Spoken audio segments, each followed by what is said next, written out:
रसना बासना श्रवण रमण ए तो पशुतुल्य कर्म मनीष जीवन पाइछु जदि तू करि जा किछि पुण्य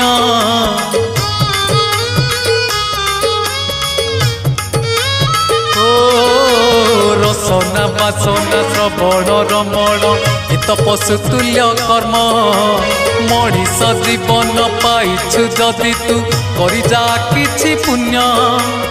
एई माटी देह बहुला गाई जोठू आसीछि जीव पळेई एई माटी देह बहुला गाई